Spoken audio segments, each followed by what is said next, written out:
Bakit nga ba, I'll address the question. Bakit nga ba maraming teacher ang nag-leave ng DepEd at ng ibang bansa? Like the song goes, maraming guro dito sa amin, pero bakit tila walang natira? Nag-a-abroad sila. Actually, those who go to abroad, we consider them still part of the DepEd.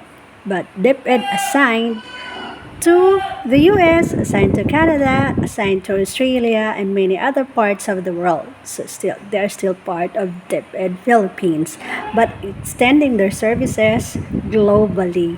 So that's how we look at it. But honestly, most of those who leave DepEd has nothing to do with they don't love teaching. They love the Filipino children. They love teaching.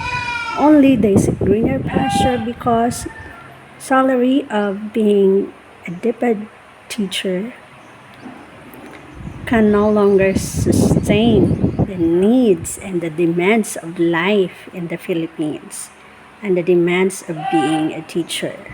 No, there's bad connotation being part of the Department of Education. When you become a teacher, you have to be a good model. But how you can do that? If you are part of a Filipino family and a DepEd teacher, he's kind and generous. He will extend help not only to the learners but also to the family, to the kids. That it's not only the life of the teacher that will be improved, but also those who was attached to the teacher. So yun lang, marami siyang tinutulungan.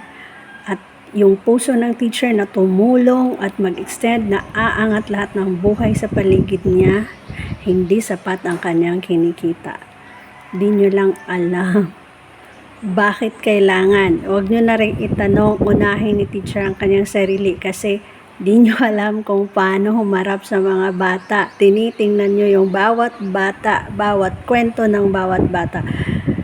Gagawin mo ang lahat para makatulong at maiangat ang kanilang buhay habang yung sarili mo na ang yung naibibigay, nakalimutan mo na may buhay ka pa naghihintay paglabas ng paaralan 5 to 9. Yan ay crucial na oras para mas kumita ka pa ng sa ibang bagay. Pero yung 5 to 9, nagpapahinga ka na lang kasi sobrang drain mo na sa loob ng school. Higit sa lahat, natutulala ka na lang sa mga reflections mo na nasagap sa buong araw. Kaya,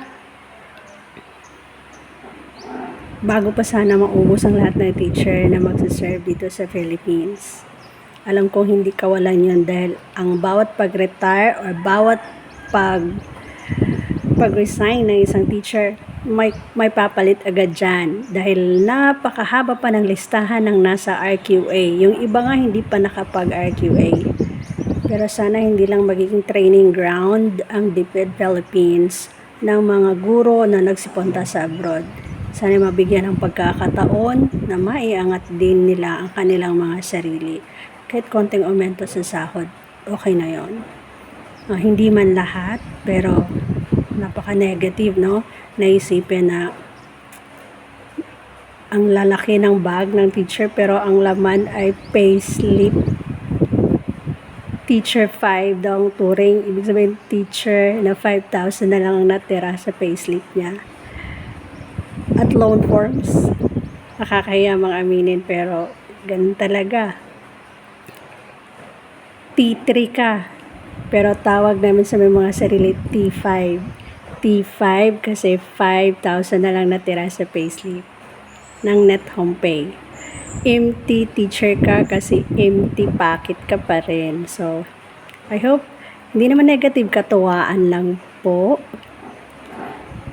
Comment down below kung ayaw nyo sa mga sinabi ko, patawad po, pero for fun, wala lang magawa. Gusto ko lang ng content na to, malay ko, dito ko yayaman sa YouTube. sa pagko-content.